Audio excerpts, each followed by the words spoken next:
The night was silent across the research station, broken only by the hum of computers and the faint tapping of keyboards. Deep under the mountains, inside a hidden government laboratory, a group of scientists worked through the long hours of darkness.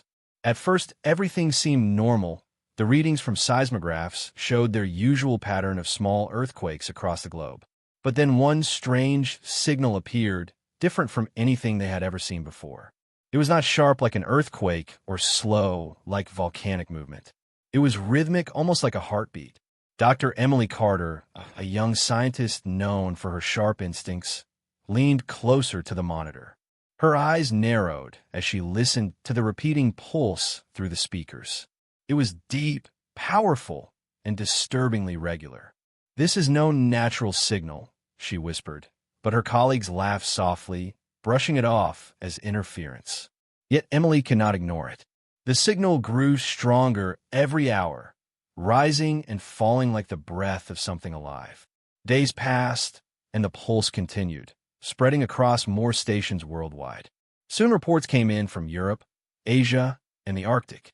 The same strange signal appeared everywhere, as if the Earth itself was beating with some hidden heart. A few scientists began to share Emily's concern, noting the signal's perfect structure. Nature was chaotic, but this was precise. It felt designed. One late evening, as storms rolled over the mountains, Emily connected the data streams together and created a three-dimensional map. What appeared on the screen made her heart stop. The signals were not random. They all pointed to one single location, buried deep beneath the frozen wastelands of the Arctic Circle. There, far below the ice, something enormous was sleeping. The government grew alarmed. Within days, military officials were flown into the research station. Soldiers filled the halls, their boots echoing against the floor as generals demanded answers. Emily presented her findings with trembling hands. She explained how the signal pulsed like an engine, how the waves were too regular to be geological. Some officials dismissed it as nonsense, but one cold-eyed general leaned forward and asked only one question. If it is not natural, then what is it? No one had an answer. Fear spread through the room like smoke. For decades, humanity had believed it controlled the surface of Earth. Yet now it seemed something vast had been hiding under their feet. Soon satellites were ordered to scan the Arctic.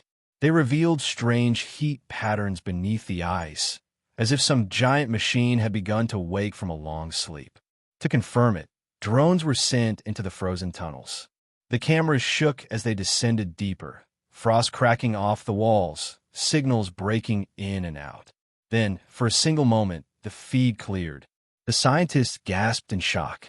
The drone showed a glimpse of smooth metal, stretching far beyond the edges of the screen. It looked like the side of a ship, not rusted or broken, but perfectly preserved, gleaming under the ice. A structure so massive it made submarines look like toys.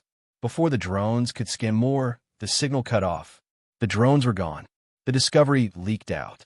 Whispers spread across governments and into the media. Some believed it was an alien ship. Others thought it was a lost human project, buried in secret long ago. Theories multiplied like wildfire. Was it a weapon? A transport? A warning? No one knew. Nations argued and accused each other. Yet while humans debated, the signal grew stronger, pulsing faster and faster, as if whatever was buried was no longer asleep, but stirring, waking, preparing to rise. One stormy night, the Arctic trembled. Ice cracked like thunder across the frozen fields. Fishermen miles away watched in horror as the ground shook and the sea heaved upward. Satellites recorded massive heat bursts, larger than any volcanic eruption, shooting from beneath the ice. The mysterious object was moving. Inside the command center, Emily stared at the data with wide eyes.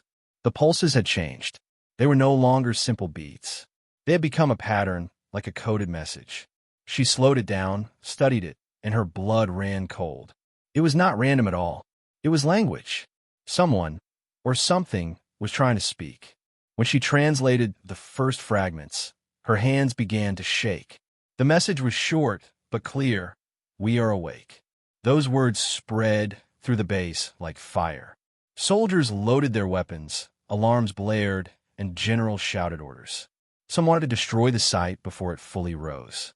Others argued they could not risk attacking something they did not understand. Outside, the snowstorm raged, hiding the land in darkness. Then, with a sound like the earth itself tearing apart, a giant shape broke through the ice. The ground split open, steam pouring into the frozen air. Slowly, impossibly, the massive hull of a warship began to rise. It was larger than any carrier or battleship mankind had ever built. Its surface was dark and smooth, glowing faintly with lines of strange energy that pulsed like veins of light. Towers and weapons stretched upward, vanishing into the storm clouds. The ship's size defied belief. It was not simply a vessel. It was a floating city of war, hidden for centuries beneath the earth. Soldiers froze in terror as the ship cast its shadow across the ice fields. Emily watched, unable to speak. The ship did not wait for human orders. Its engines ignited with a roar that shook the heavens, sending shockwaves across the Arctic. In that moment, every satellite, every radar, every listening post on Earth saw the same thing.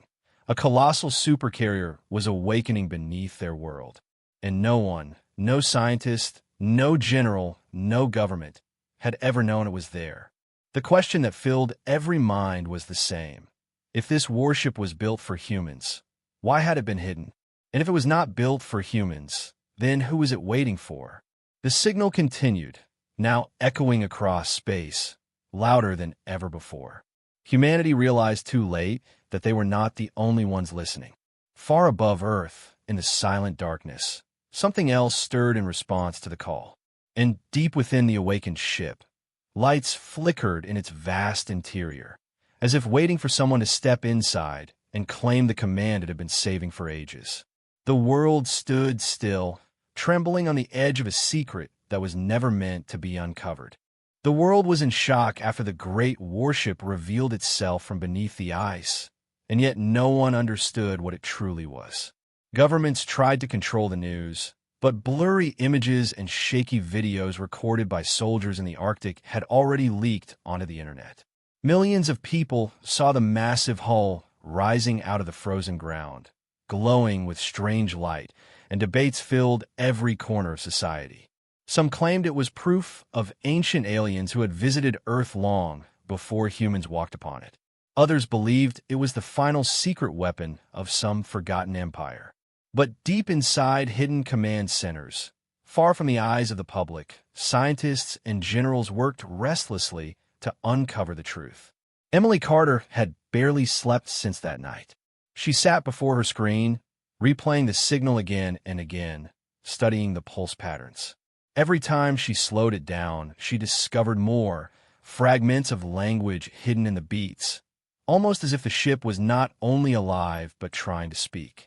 The more she listened, the more she felt that the warship was not a threat, but a message meant for humanity.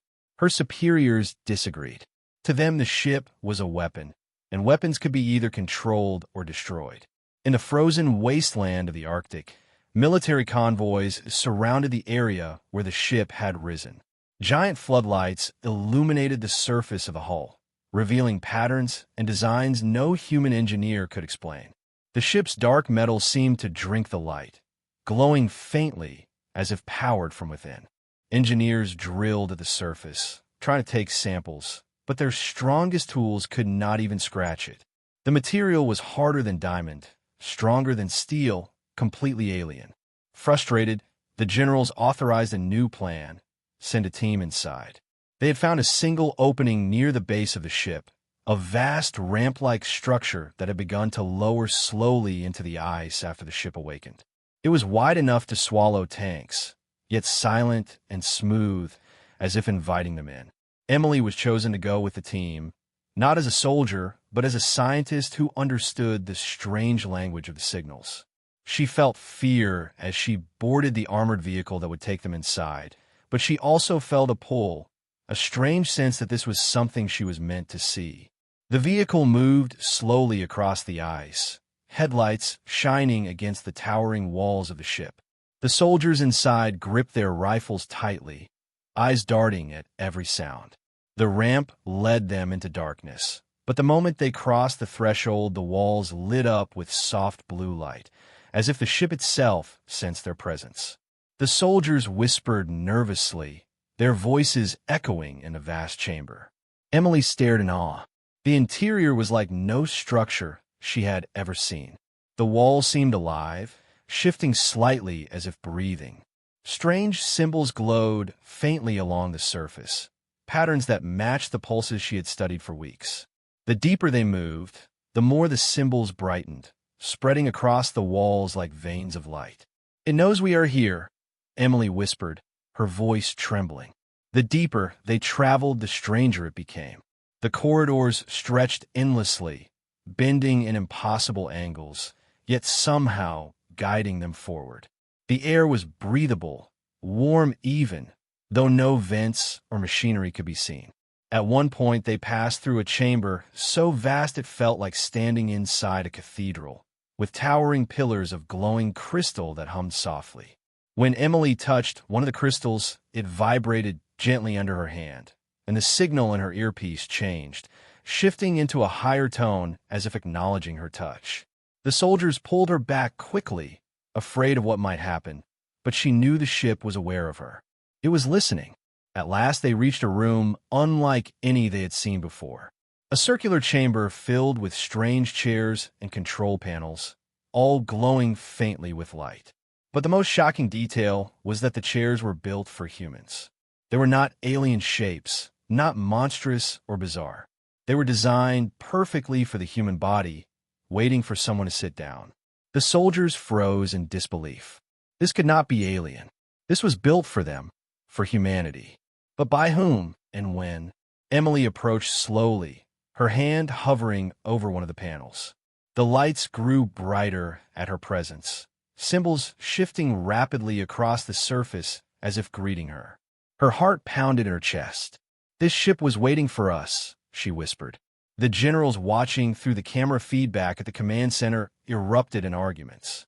Some shouted to pull the team out immediately, fearing a trap. Others demanded Emily sit in the chair and activate the controls.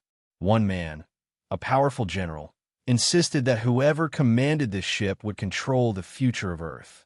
But Emily hesitated. She felt an overwhelming weight in the room, as if the ship itself was not offering power freely, but testing them, watching their every move. She turned to the soldiers around her, seeing fear in their eyes. None of them wanted to be the one to sit first. The silence stretched endlessly until suddenly, the walls of the chamber shifted, and a deep voice filled the room. It was not spoken in English or any human language, yet they all understood it in their minds. The voice was cold and powerful, echoing in their thoughts. The commander must rise. Panic spread through the soldiers. Some raised their weapons, pointing them at the walls, but the ship did not react. The lights grew brighter, pulsing faster like a heartbeat. Emily felt her knees weaken under the weight of the voice. She knew the ship was speaking to her, calling her. She stepped forward slowly, ignoring the protests of the soldiers, and placed her hand fully on the glowing panel. The moment she touched it, the entire ship shuddered, lights racing through the corridors. Across the Arctic, people watched in awe as the hull glowed like fire, sending waves of energy into the sky. Satellites captured the burst, a signal that shot beyond Earth and into the stars. The soldiers fell silent as the voice returned, stronger than before. "The Supercarrier has awakened. The trial begins." Back at the command center, generals shouted in confusion, trying to understand what the message meant. Was it offering a gift or declaring war? Emily stood frozen as the chair before her shifted and lowered itself, inviting her to sit. She looked at it with fear and wonder, knowing that if she took this step there would be no turning back. Yet in her heart, she also knew the truth. The ship had chosen her. And as the soldiers whispered nervously around her, the ship's pulse grew louder, faster, almost impatient. Outside, the skies over the Arctic lit up with strange auroras, colors humanity had never seen before. Across the world, People looked to the heavens in fear and amazement, realizing that the awakening of the ship was only the beginning. Something greater was coming, something far beyond human imagination. And no one, not the scientists, not the generals, not even Emily herself, was prepared for what awaited next. The moment Emily's hand touched the glowing panel of the ship seemed to breathe for the first time in centuries, its walls pulsing with streams of light that raced through the corridors like rivers of fire, and the deep voice that had spoken earlier returned, vibrating through the bones of every soldier and scientist present. A voice so ancient and commanding that even the bravest among them felt their knees weaken as it echoed in their heads, saying again and again that the commander must rise. And though Emily trembled, she felt drawn to the great chair in the center of the chamber, a chair built not for some alien form, but for a human like her, designed perfectly as if it had always been waiting for her arrival. So she stepped forward slowly while the soldiers shouted at her to stop and generals screamed over the comms demanding answers. But she ignored them and lowered herself onto the seat. And in that instant the ship came alive. The chamber filled with blinding light as every panel flared, symbols shifting into patterns that Emily somehow understood even though she had never studied them before. The ship pouring its knowledge in her mind like a flood of images, numbers, and histories too vast for her to fully comprehend, and she gasped as visions flashed before her eyes, showing great battles in the stars, fleets of warships clashing in endless darkness, and among them this very supercarrier standing as a titan, a weapon not built for conquest but for defense, a fortress meant to guard not only Earth but something far greater. The soldiers fell back in fear as the ship's engines roared awake beneath the ice, shaking the entire Arctic with such force that mountains cracked and glaciers split apart. The sound like thunder rolling across the heavens, and from above satellites captured incredible scenes of the ice sheet tearing open as the colossal vessel began to rise higher, its hull glowing with power no human nation could explain. Alarms rang out across the world, governments scrambling jets and submarines to monitor the impossible sight of a warship the size of a city lifting itself free from the frozen earth. And ordinary people watched in disbelief as live broadcasts spread across the internet despite every effort to silence them. Millions of eyes staring at the awakening of a legend hidden beneath their planet. Inside the control chamber, Emily clutched the armrests as the ship spoke directly into her mind now, its voice no longer cold but filled with weight and command, telling her she had been chosen as temporary bearer of authority, that the ship was testing her worth, and that humanity's response in these first moments would decide the future of the planet. She struggled to speak, but found her thoughts themselves were enough, the ship responding to her mind as if reading every doubt and every question. And she asked silently why it had been hidden, why it had only now risen, and the ship answered with fragments of memory, that long ago when Earth was young the supercarrier had been buried in secret, a safeguard for a time when humanity would face extinction. And now the time of awakening had come, because the stars had grown restless once again. The soldiers watched in awe as the massive displays within the chamber shifted to reveal the skies above Earth. Live images from space showing not only their planet, but faint shadows moving at its edges. Shadows of enormous fleets gathering far beyond human technology, and they realized with dread that Earth had already been discovered by something waiting in the void. Outside, the supercarrier's weapons towers extended, great cannons rising from hidden compartments and turrets locking into place, glowing with energy as if eager to be fired, and the generals at the command center lost all sense of control, shouting contradictory orders to stand down or to activate everything. But the ship ignored them completely, recognizing only Emily's presence as its true voice. Then suddenly the roar of engines grew louder, a deep vibration that shook every vehicle and every soldier standing on the ice. And with a flash of light, the supercarrier began to lift itself into the air, defying gravity as easily as a feather, rising higher and higher until its shadow no longer lay upon the frozen wasteland but upon the clouds themselves.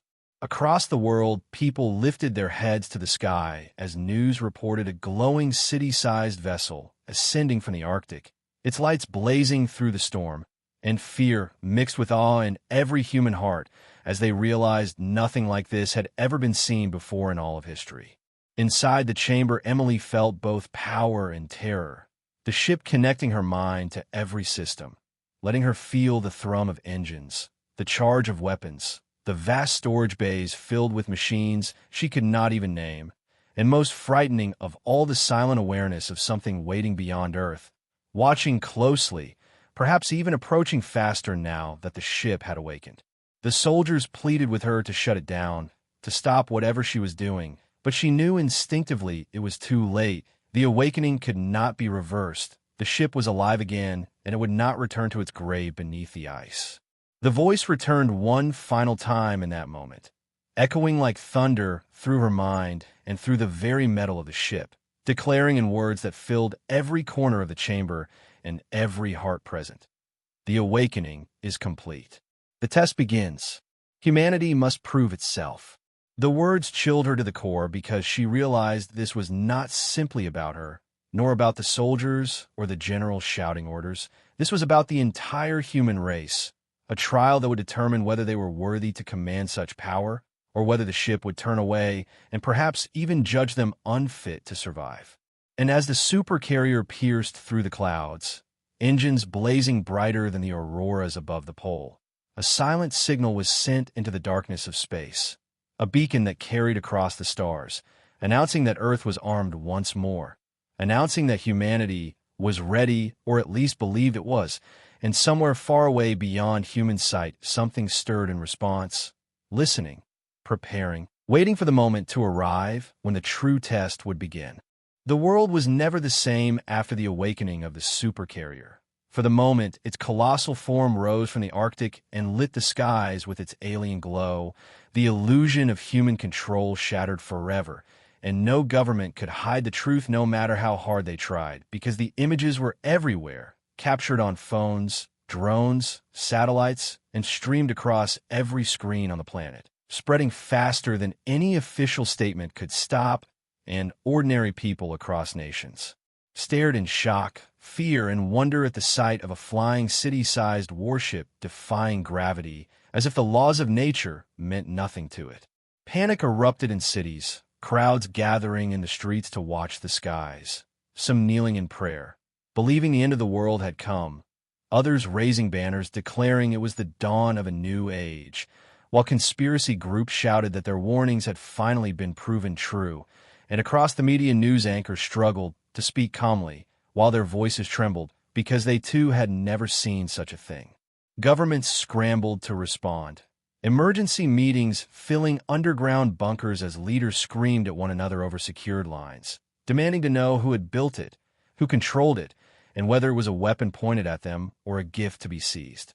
The United States accused China, China accused Russia, Russia accused the West, and smaller nations demanded answers with growing fear. But the truth was that none of them could claim ownership because the ship belonged to none of them.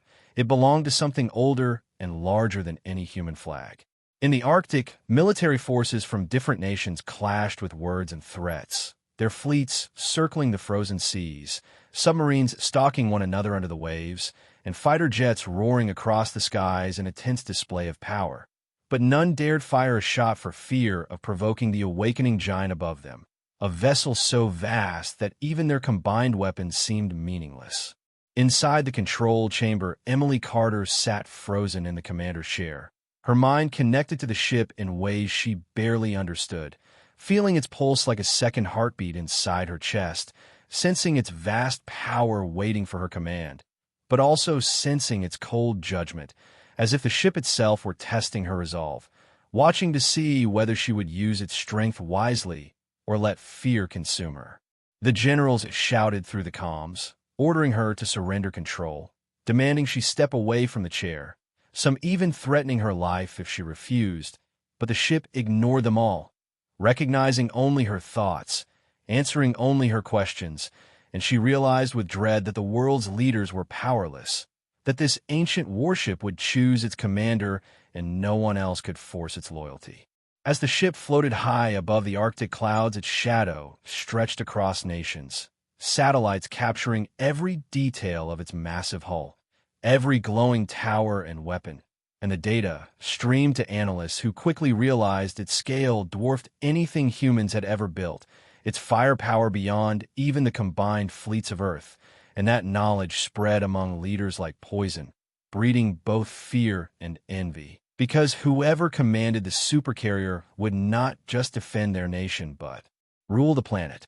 Secret councils began plotting in whispers, some planning sabotage missions to destroy the ship before an enemy gained control, others scheming to infiltrate and steal its secrets. But none of them understood that the vessel was not theirs to take.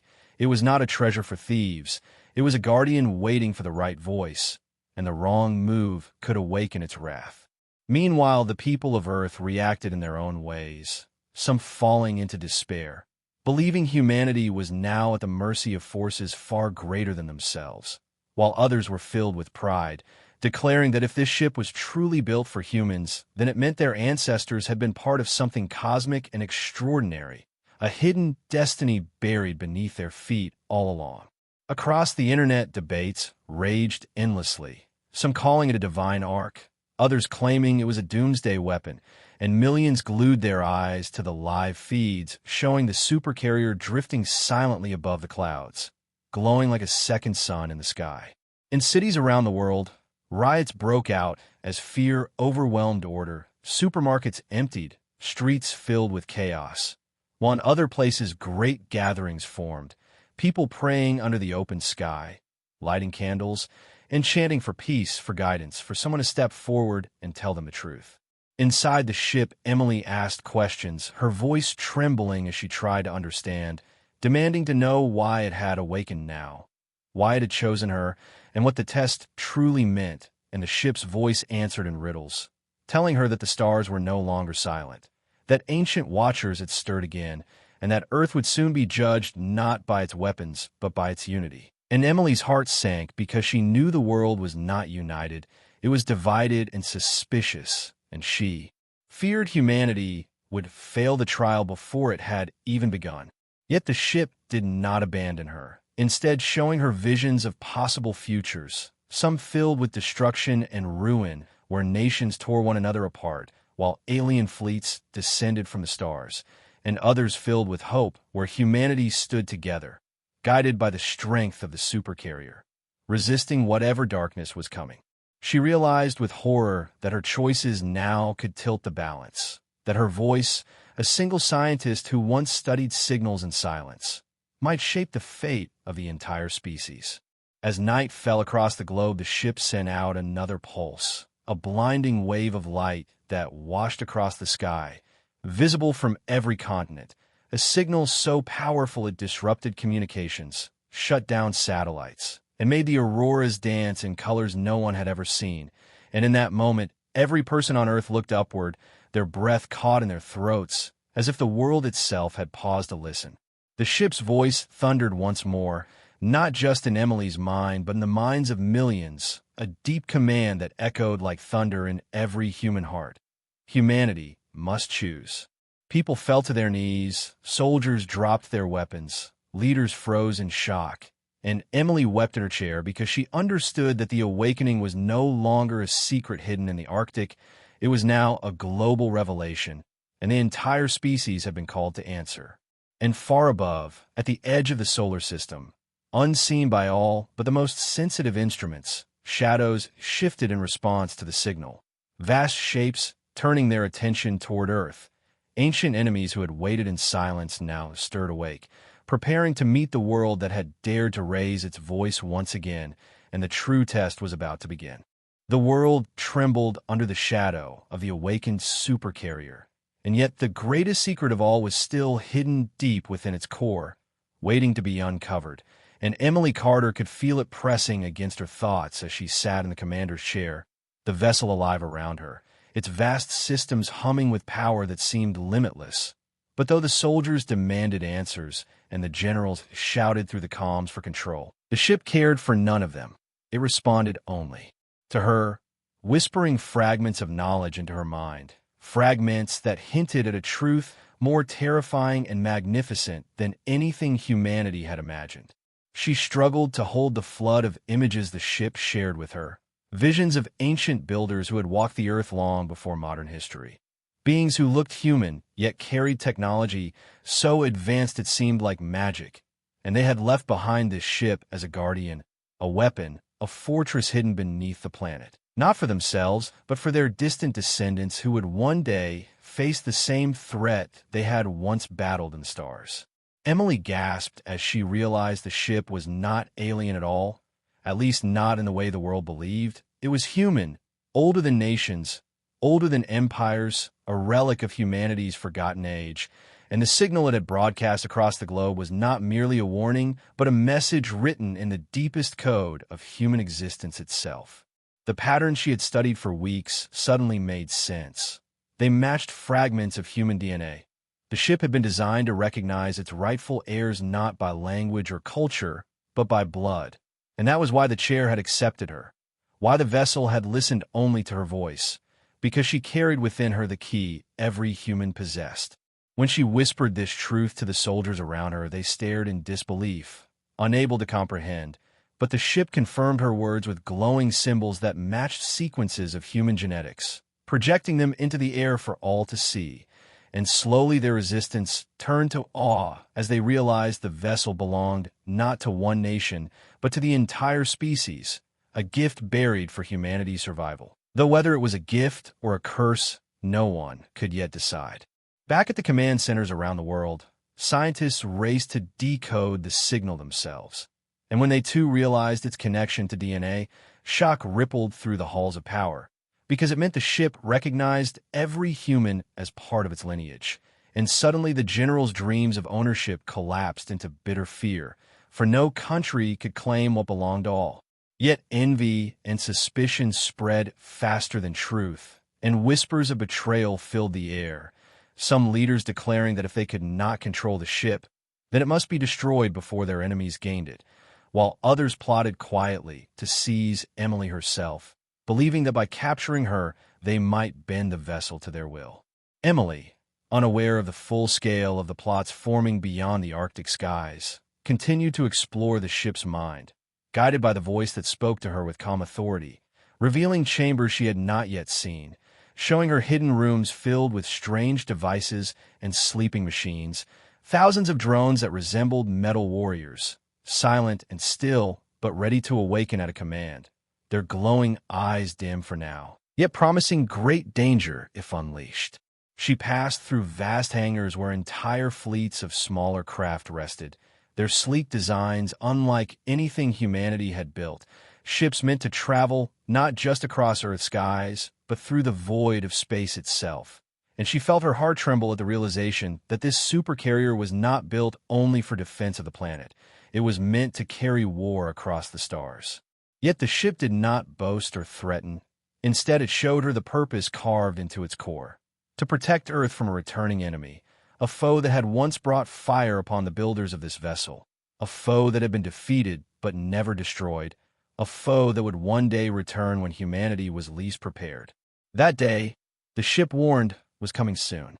Outside, tension grew as fleets of human warships surrounded the Arctic seas, their captains ordered to watch every movement of the supercarrier, their governments demanding answers, and in the skies fighter jets buzzed dangerously close to its massive frame, though none dared fire a shot for fear of provoking retaliation. Emily felt their presence through the ship's sensors, every vessel, every missile lock, every human heartbeat nearby displayed in her mind, and she realized the ship could annihilate them all in seconds if it chose, yet it did not. It waited calm and patient, testing her will to act.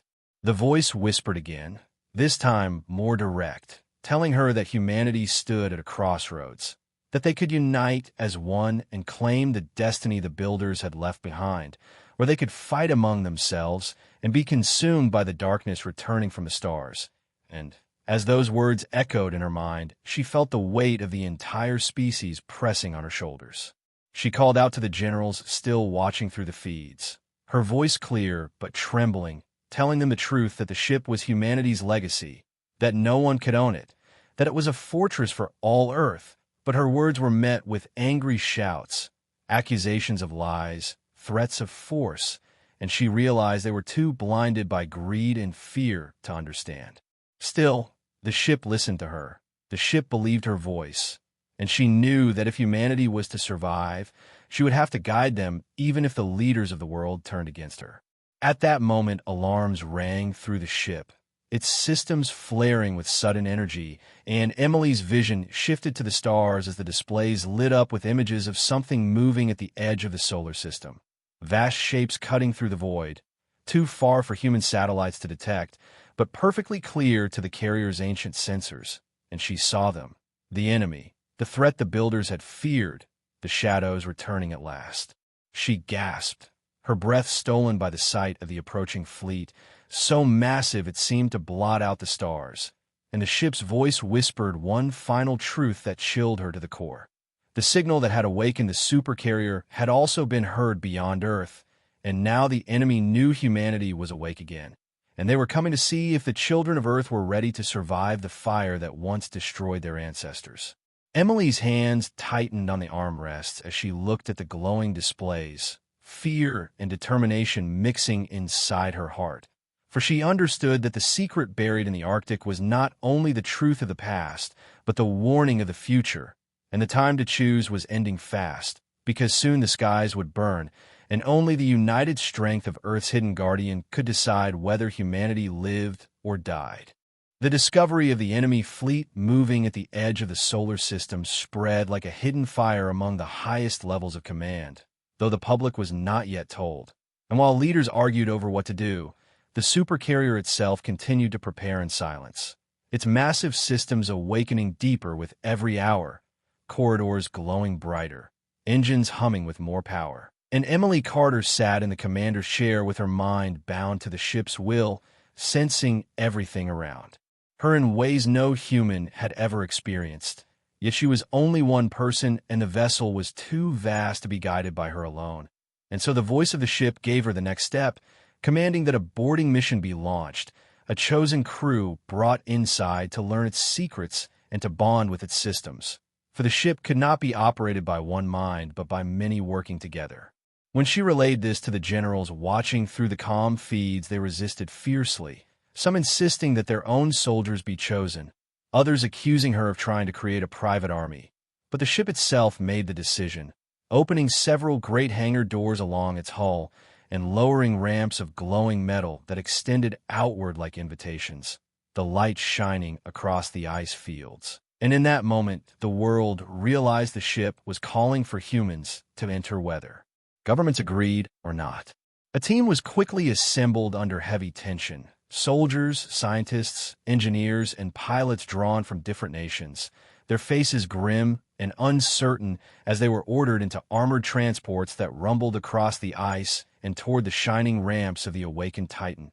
While high above, jets circled nervously and submarines tracked the waters below, each nation desperate to keep its piece of control over the unfolding event. Emily waited for them inside the central chamber, her heart pounding as she watched the first humans to officially enter the ship under her guidance, the echo of their boots mixing with the hum of alien technology. They came in groups, eyes wide as they passed through the living corridors where walls shifted and symbols pulsed with light, some whispering prayers, others muttering curses, their nerves stretched thin by the sheer weight of what they were witnessing. When they reached her, Emily stood and spoke clearly, telling them the truth that the ship was alive and listening, that it did not care about flags or nations, but only about humanity as a whole. And though many of the soldiers stared with disbelief, the scientists seemed to understand, their curiosity overwhelming their fear. Together they began to explore, guided by the ship itself, as pathways opened and closed ahead of them, leading them deeper into chambers no drone had ever seen. In one hall, they discovered towering machines lined like statues, drones shaped like armored guardians standing silent with weapons folded into their frames, their eyes dark but their bodies gleaming as if newly forged. And Emily explained that these were part of the ship's defenses, waiting for activation when the true enemy arrived. In another chamber, they found vast hangars where smaller craft rested in perfect rows, sleek fighters with designs unlike any human jet, glowing faintly as if waiting for a pilot, and some of the soldiers felt a thrill of excitement as they realized they might one day fly them.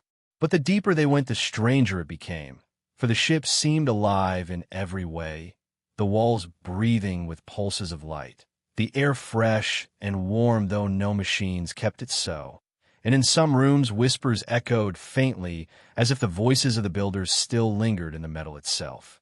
At last the ship guided them to a central chamber unlike the one Emily had first entered, this one larger, filled with multiple chairs arranged in a circle around a vast display of the stars, and the voice of the ship boomed again, telling them these were the command stations, that each was meant for a chosen human whose mind would merge with part of the ship's systems, forming a council of commanders who together would unlock the vessel's full potential.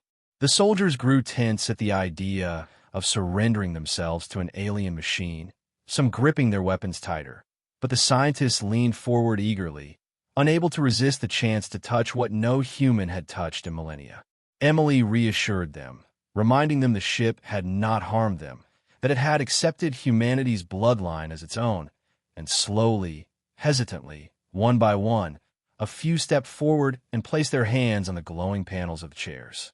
The reaction was immediate. The lights surged across the chamber, the ship's hum deepened, and those who sat felt their minds fill with streams of data, not painful, but overwhelming, as if the stars themselves had poured into their thoughts. They gasped, seeing visions of weapon systems, navigation charts, ancient battles, and strange codes that seemed to respond to their will. One soldier cried out as his body shook, then calmed as the chair accepted him, glowing brighter under his touch, and the ship's voice declared him pilot. Another was chosen as engineer, another as defender, roles forming naturally as the ship recognized their strengths and connected their minds to the systems they were most suited for. Emily stood at the center, watching as the beginnings of a true crew formed around her, each person now linked to the vessel in ways they had never dreamed. But the unity was fragile. Among the crew was a man who did not believe in the mission, a soldier from a powerful nation whose orders were not to serve the ship, but to seize control of it for his government. He hid his intentions well, but Emily could feel a shadow in his thoughts as the ship connected them all together, a seed of betrayal growing quietly, waiting for the right moment. She did not reveal what she sensed, fearing it would tear apart the fragile trust, but the unease weighed on her as the mission continued. As the crew explored further, they reached the deepest chamber yet, a place that glowed with golden light, walls covered in endless rows of shifting symbols, and in the center stood a towering crystal, pulsing with energy that seemed to beat like a heart. The ship's voice grew softer here, almost reverent, telling them this was the core, the soul of the Supercarrier, the ancient memory of the builders who had created it, and that only those truly worthy would ever unlock its secrets. Emily felt her body tremble as she stepped closer, her reflection shining in the crystal's surface, and she realized this was the key to everything, the source of the ship's strength, but also the test that would determine whether humanity would rise or fall. As she reached out her hand, the crystal pulsed brighter, filling the chamber with a blinding glow, and in that instant the ship sent out another signal into space, stronger than before, a beacon that carried not only its location, but its full awakening. In the command centers of Earth, scientists screamed as their instruments lit up with readings far beyond anything they had measured. While deep in the void of space, the approaching enemy fleet shifted course, accelerating toward Earth with deadly precision. The boarding mission had succeeded, the crew had been chosen, but now the true danger was racing closer, and Emily understood with a cold certainty that time was running out. The moment the crystal pulsed and the enemy fleet shifted its course toward Earth, the entire atmosphere inside the Supercarrier grew heavy, as if the ship itself understood the urgency of what was coming. The chosen crew sat trembling in their glowing chairs with eyes wide from the streams of alien knowledge flooding their minds, while Emily stood at the center, trying to keep herself steady against the flood of visions that showed Earth in danger. Fire falling from the skies, cities burning, under strange weapons, and the ship's voice echoed inside their heads, warning that the test had already begun and that loyalty would decide whether humanity could survive. For a weapon of this scale could not be left in the hands of the divided or the selfish, only in the hands of those who stood for all mankind together. And even as those words sank into the crew's minds, the seeds of division began to sprout, because not everyone had come into the ship with the same purpose. One of the soldiers, a man named Colonel Hayes, who had been quietly watching and waiting, now felt the weight of his orders press on him like chains, for his government had sent him not to serve the ship, but to take control of it, to ensure that if such a weapon existed, it would belong only to his nation and not to the world. And as the ship's systems linked their thoughts together, Emily could feel the faint shadow of his intentions, though he hid them behind layers of discipline. His surface, thoughts calm and loyal, but beneath them a hard edge of ambition and mistrust. The others began to sense something wrong as well. Whispers passing silently through the link the ship had formed between them, and the tension grew heavier as the vessel guided them deeper into its systems, showing them massive stores of weapons, drone armies waiting for command, and entire fleets of smaller craft that could be released at will. Each discovery filling them with awe, but also fear, because whoever truly commanded this ship would hold enough power to change the balance of the entire planet in an instant. Emily tried to speak to them, reminding them again and again that the ship did not see nations, that it had chosen humanity, not governments. But she could see doubt in their eyes, soldiers glancing at each other, wondering who might betray them first, scientists trembling as they realized the politics of Earth might shatter everything before the enemy even arrived. It was then the ship performed its own test, the voice booming through every corridor, commanding the chosen crew to stand before the core once more, the crystal that pulsed like a heart, and as they gathered around it, the light swelled and strands of energy reached out, wrapping around each of them, pulling them into visions that were not just images but living trials, forcing them to face choices as real as life itself. Emily found herself standing in a vision of Earth under attack, cities burning, children crying, governments collapsing, and the ship's voice whispered, asking her if she would sacrifice her own country to save the whole planet.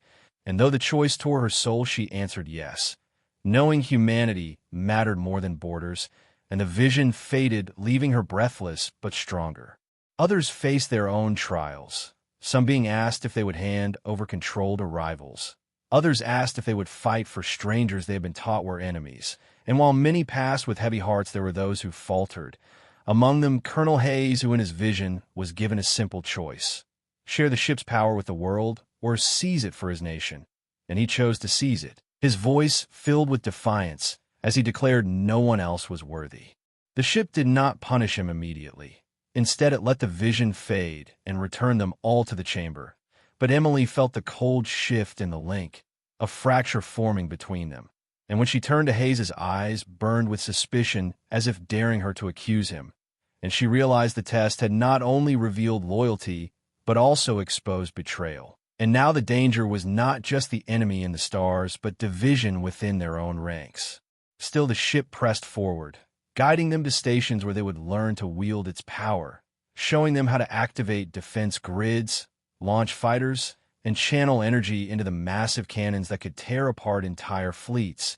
And as they trained, the link between loyal crew members grew stronger, their thoughts moving in harmony, actions flowing together as if they had been soldiers in the same unit for years. While Hayes and a few others kept themselves apart, their minds closed off, their silence heavy with hidden plans. Outside, the world below was in chaos as governments demanded answers. Citizens panicked at the sight of a city-sized vessel hovering in the skies, and military leaders tried desperately to establish control, sending coded messages into the carrier demanding Emily and the others obey direct orders. But the ship blocked every command, answering only to the chosen crew. And tensions on the ground began to rise as nations threatened war against each other if the ship fell into the wrong hands. The pressure on Emily grew unbearable, caught between the rising enemy fleet and the political storms of Earth. But still she held her focus, believing the ship had awakened her for a reason, and that somehow loyalty to humanity itself had to be proven before anything else. At last the ship announced the final part of the test, lowering its massive body closer to the atmosphere and opening vast hangar doors as if preparing for war. While in the core chamber the crystal glowed, so bright it nearly blinded them all, the voice echoing louder than thunder. Choose your loyalty. Choose your command. The chairs around Emily flared with power, demanding that each chosen crew member declare themselves openly before the ship accepted their bond permanently. And one by one they did, voices steady, pledging loyalty to all of humanity, to the survival of Earth, to standing together no matter the cost, until only Hayes remained. He stood stiff, jaw clenched, eyes darting between Emily and the others, the silence stretching heavy as everyone waited. And then he spoke, his voice hard as steel, declaring that he would never bow to some foreign-controlled ship, that if humanity was to survive, it would be under the rule of his nation alone. And the moment the words left his mouth, the ship's response was immediate. The lights around his chair died, the connections severed, and the core's glow dimmed cold around him. The voice of the ship resonating through every mind with finality, unworthy. In a flash of energy, Hayes was thrown from his chair, collapsing to the floor unconscious, and the rest of the crew shuddered in awe and fear at the clear judgment. Emily looked down at him, heart pounding, knowing this was only the beginning of the divisions they would face, for there would always be others like him outside the ship, leaders and nations who would try to seize control, and the real test of loyalty was not over, but only just beginning as the enemy fleet drew closer with every passing moment. As the unconscious body of Colonel Hayes was carried away by the security drones summoned by the ship, the tension inside the control chamber only deepened, because while the traitor had been cast out, his words lingered like poison in the minds of the others, reminding them that down on Earth there were entire nations waiting hungrily for a chance to claim the ship's power. And now the crew understood that their fight was not only against the alien fleet, rushing closer from the stars, but also against human leaders who feared what they could not control and might be willing to destroy what could save them out of pride or desperation. And while Emily steadied herself in the command chair, the ship's voice filled their minds again, calm, yet heavy with warning, telling them to look to the skies above Earth. So the walls shifted into great screens, and the crew gasped as they saw shadows spreading across the atmosphere. Massive dark forms moving like storm clouds. Not alien ships, but human. Fleets of jets, drones, and missiles circling the planet as governments prepare their weapons. Their radars all locked on the Supercarrier, as if it were the enemy instead of the shield that might protect them. Emily's heart sank as she realized what was happening. Humanity itself was turning against them. Nations unwilling to trust each other, choosing to aim every barrel and every warhead at the colossal vessel.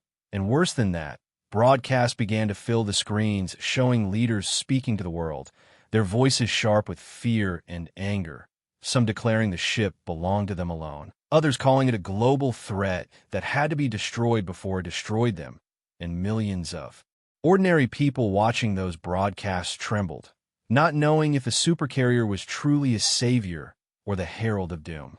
Inside the ship, the chosen crew looked at one another in dread because they knew the truth, that if Earth unleashed its own weapons against them at the same moment the alien fleet struck from beyond the stars, they would all be doomed, caught between fire from above and fire from below, and even the ship's power might not be enough to shield them if humanity itself chose to attack its own salvation.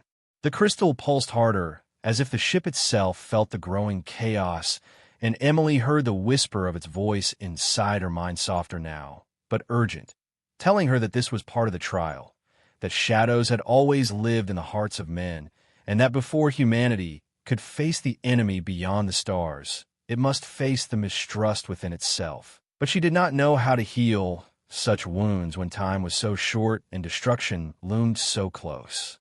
The screens flickered again, and suddenly the alien fleet came into view on the far edge of the solar system. Dark shapes gliding like predators through the void, vast in number, their energy signatures burning red across the display, and the crew felt the weight of doom pressing on their shoulders because never had they seen such force, an armada greater than all the combined militaries of Earth. And it was heading straight toward their planet with a speed that meant only one thing. They already knew the carrier had awakened, and they intended to strike before humanity could master its power. Fear gripped the crew, but still the ship guided them, showing them defensive positions, activating shields that shimmered faintly around the vessel like a second skin, powering up cannons that rumbled with energy. But Emily knew none of it would matter if Earth itself did not stand with them. So she begged the ship to let her speak to the world, and the vessel obeyed, broadcasting her voice across every channel. Her words raw and desperate as she pleaded with humanity to listen, telling them that the ship was not a weapon of conquest, but their last hope, that an enemy greater than anything they had ever imagined was coming, and that if they chose division over unity, they would fall not as nations, but as an entire species erased from history. For a moment, there was silence, her voice echoing through homes, bases, and palaces across the world. But then the screens erupted with angry replies, some leaders dismissing her as a puppet, others accusing her of staging a trick to seize power. And orders went out to prepare missile strikes, to take the carrier by force if possible. And the shadows of betrayal thickened until Emily nearly lost hope. But then something unexpected happened. Ordinary people across the world who had heard her voice began to rise up, marching in streets, demanding their governments listen, shouting that the ship was their shield, not their enemy. And images spread of crowds carrying banners calling for unity, for humanity to stand together. And though the leaders tried to silence them, their voices grew louder until some smaller nations broke ranks and broadcast their support openly, pledging to help instead of fight. And those sparks of loyalty gave Emily strength again, enough to keep going. The alien fleet drew closer, now inside the orbit of distant planets, their signals clearer, their ships arranging themselves in hunting formation. And the ship's voice whispered again to Emily, telling her that the true test was near, that humanity stood on the edge of a knife where one choice could save them and one mistake could doom them forever. And she realized with dread that the greatest danger was not the fleet itself, but the division tearing Earth apart. She looked at her crew, saw fear in their eyes, but also courage, and she swore silently that she would not let humanity destroy itself before the enemy even fired a shot. But deep inside, she knew the shadows of mistrust were spreading faster than the stars themselves, and that somewhere, someone on Earth, even now, was preparing a strike that could kill them all before the real battle had even begun. The moment finally came when the darkness at the edge of the solar system shifted and the alien fleet entered with full force, their massive ships blotting out the stars as they advanced like a tide of steel and fire. And every sensor inside the supercarrier screamed with warning as energy signatures surged from thousands of hostile vessels, each one bristling with weapons more advanced than anything humanity had ever seen, and yet still the Earth below was in chaos, its nations still aiming there. Weapons at the very ship that stood as their only shield, and Emily's hand shook as she gripped the glowing command chair, feeling the pulse of the carrier vibrate. Through her bones, the voice of the ship, echoing inside her head with a single truth, that there was no more time, the enemy had arrived, and the test of humanity had entered its final hour. The crew watched the screens in silence as the alien fleet broke into smaller formations surrounding the solar system like hunters encircling prey, their smaller strike craft moving ahead like swarms of insects, while colossal capital ships loomed behind them, their hulls covered in shifting armor that seemed alive, pulsing with strange energy patterns that no Earth science could explain. And as the distance between them shrank, the first wave of enemy fire lit up space bright lances of red cutting across the void, striking toward the Earth and the supercarrier.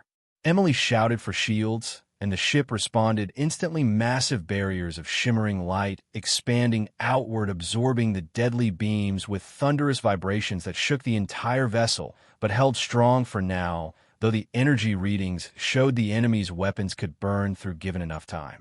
The crew scrambled to their stations, guided by the alien knowledge, still flowing through their minds, learning in seconds what should have taken years, as they activated drone swarms, releasing hundreds of smaller crafts that streaked into space like silver arrows, forming defensive patterns around the carrier, while its colossal cannons charged with a sound like the roar of the Earth itself, preparing to answer fire with fire.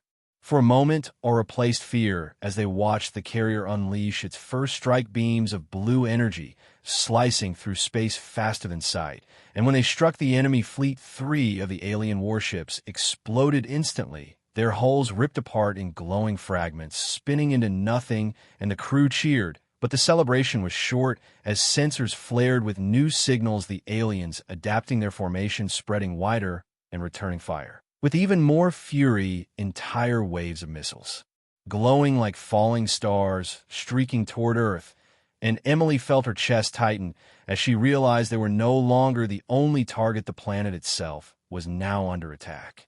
The carrier shifted position, its thrusters igniting with blinding light as it dove between Earth and the falling missiles, intercepting with walls of energy and swarms of drones, but a few still slipped past, streaking into the atmosphere, where flashes on the horizon showed impacts in remote regions, the Earth trembling under the first scars of invasion, and Emily's heart broke as she saw it, though she had no time to grieve, for the battle only grew worse. All around the crew, chaos reigned, alarms, blaring voices, shouting minds, straining under the pressure of the link that connected them. And yet through it all, the ship's calm presence steadied them, whispering instructions, whispering courage, whispering that the test was not over, that loyalty was still being measured, even in the fire of battle. And Emily understood that how they fought together now would decide if the carrier released its full power or if it would let them fail. Then came the moment she feared the most as human forces from Earth finally made their move, massive barges of missiles rising from silos across several nations, streaking not toward the alien fleet, but toward the carrier itself, the very weapon trying to protect them, and the crew gasped in horror as warnings filled the screens. Earth was attacking them, even as the aliens rained destruction from above. Emily felt rage burn through her veins, but she knew she could not fire back at her own world, even in self-defense, because that would prove every fear the government had voiced, that the carrier was a threat to humanity itself. And so she begged the ship to redirect its shields, splitting its energy to cover both itself and the incoming human missiles, even though it weakened their defenses against the alien fleet, and the ship obeyed, shimmering domes of light stretching outward to catch both assaults, the enemy beams, and the misguided human weapons detonating against the same shield in bursts of fire that lit up the skies. The crew held their breath, knowing they could not survive long under such pressure, and Emily realized their only hope was to prove to humanity that the carrier was not their enemy, but their savior.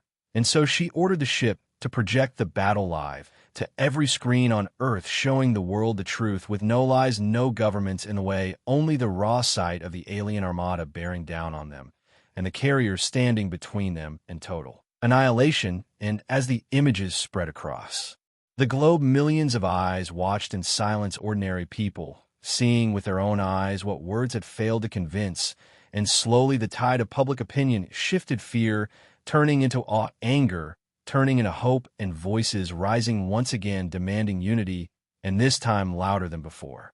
Some military forces hesitated, then turned their weapons away from the carrier, instead joining the defense, firing on alien craft that slipped into the atmosphere, and for the first time humanity's scattered forces began to align, even if only in small ways, and the ship's voice whispered to Emily that the shadows were lifting, that loyalty was being proven, not perfectly, but enough to matter, and that the battle was not yet lost. Still, the alien fleet pressed harder, waves of fire tearing through drone swarms, capital ships, closing in around the carrier like wolves, circling a single giant, and Emily felt the weight of doom pressing harder with every passing second, but inside her chest a spark of determination burned stronger than fear, because she knew now that the carrier had not chosen them by accident, it had chosen them, because even in the darkest hour humanity still had the will to fight together, and the test of loyalty was not only about the crew inside the ship, but about the billions below, and whether they would stand as one species instead of fractured nations. As the first alien capital ship broke through the lines and charged directly at the carrier weapons glowing bright enough to blind, Emily stood tall and gave the order to unleash the full power of the superweapon hidden deep inside the vessel, something the ship had only hinted at before. And now the crystal pulsed so brightly the entire chamber shook as energy built to impossible levels, and the crew braced themselves knowing that in the next instant the fate of Earth itself might be decided in fire brighter than the sun. The crystal inside the command chamber burned like a second sun, filling the supercarrier with blinding light as the alien capital ship roared toward them, its weapons primed to tear Earth apart, and Emily stood rooted in the command chair, her heart hammering with terror and resolve as the voice of the ship filled her mind one final time, calm, yet heavy with ancient power, telling her that the test had reached its end, and that if humanity was ready to stand together, then the full strength of the carrier would awaken. But the choice still rested in her hands, because power without loyalty would only bring ruin, and in that instant Emily thought of the world below, not as divided nations or suspicious leaders, but as billions of lives, children and families and strangers who had no idea that their entire future balanced on this very moment. And she chose without hesitation, declaring aloud that they would fight not as rulers or soldiers or governments, but as one species defending its only home. And as the words left her lips, the crystal flared, and the carrier answered, unleashing its true weapon. The ship trembled as hidden panels opened across its colossal frame, releasing streams of energy that spiraled together above its hull, forming a blazing sphere of white light that pulsed with more power than anything humanity had ever imagined. And when the alien capital ship fired its own devastating beam, the two forces collided in space in a blinding clash that lit the solar system like dawn, and for one terrifying second it seemed the carrier would break, but then the white sphere erupted outward in a wave of unstoppable force, ripping through the enemy ship as if it were paper, scattering its remains in a glowing dust that drifted helplessly into the void, and the alien fleet recoiled in shock. Across the Earth, billions watched the live broadcast, gasping at the sight, and for the first time the cries of fear were replaced with cries of triumph, as they saw with their own eyes that the ship was not a threat, but their savior. And across the globe, soldiers who had been ordered to strike at the carrier lowered their weapons, and instead turned them against alien forces, breaking the grip of fear their leaders had tried to impose, and slowly the tide shifted from division to unity as voices rose. In unison, demanding survival, demanding loyalty to one another, demanding that humanity fight together as one. The alien fleet, however, did not falter for long, their commanders cold and relentless, adapting quickly as more capital ships surged forward, firing coordinated beams that pounded against the carrier's shields, shaking the massive vessel like a storm shaking a mountain. And Emily felt the strain in her mind as the ship pushed harder, drawing power from her and every member of the crew through the strange link that bound them together, and she knew that the final stand was not about the ship alone, but about their willpower, their loyalty, and their courage to hold the line no matter what.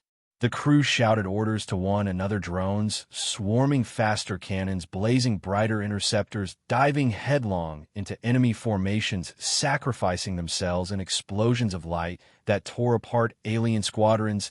And through it all, Emily stood firm, her voice echoing across the comms to Earth, urging humanity to hold fast, to forget their borders and flags, and see themselves only as one people under one sky. And somehow her words carried strength, because more and more human fleets began to rise from the planet, this time not against the carrier, but alongside it, firing salvos into the stars, joining the defense.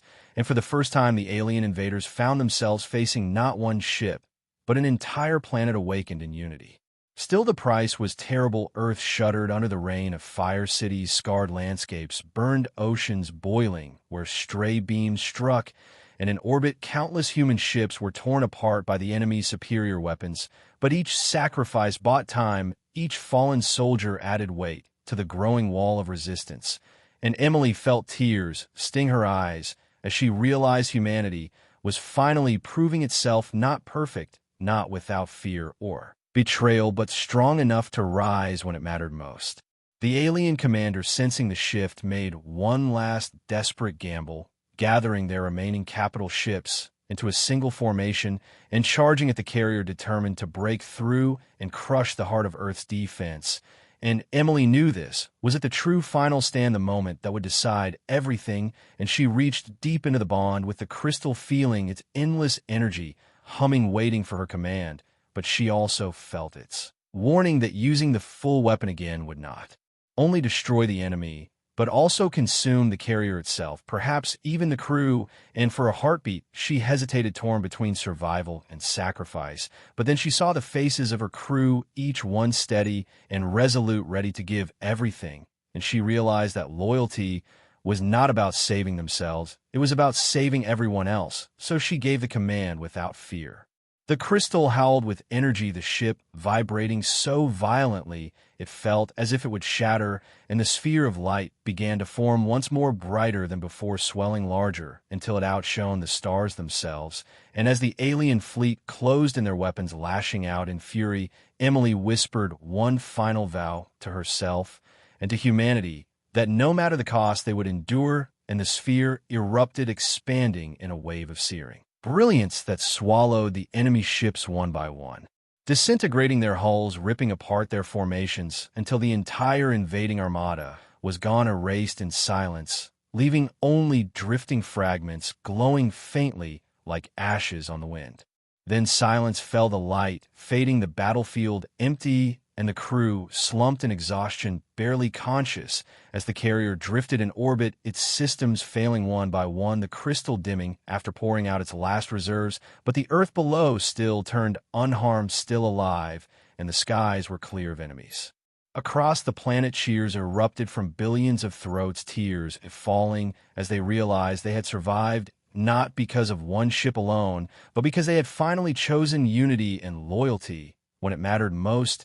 And Emily, though weak, smiled through her exhaustion, because she knew the test had been passed, not by her, not by the crew alone, but by humanity as a whole. The carrier's voice returned, faint but warm, telling her that the trial was over, that the ship had been a gift waiting for a people worthy to wield it, and that now humanity had proven itself ready not only to defend its own world, but to step into the stars as guardians of others. And with those final words, the crystal flickered softly, then went quiet, entering a slumber, as if its mission had been complete. Emily closed her eyes, her heart heavy with sorrow for the sacrifices made, but filled with pride because they had not been in vain. And as the Earth celebrated its survival, she whispered to herself that this was not the end, but the beginning, that humanity's hidden supercarrier had awakened, not just to save them once, but to remind them of who they could be together. And though the future was uncertain, the stars no longer seemed like threats, but like a horizon waiting to be claimed by a united world.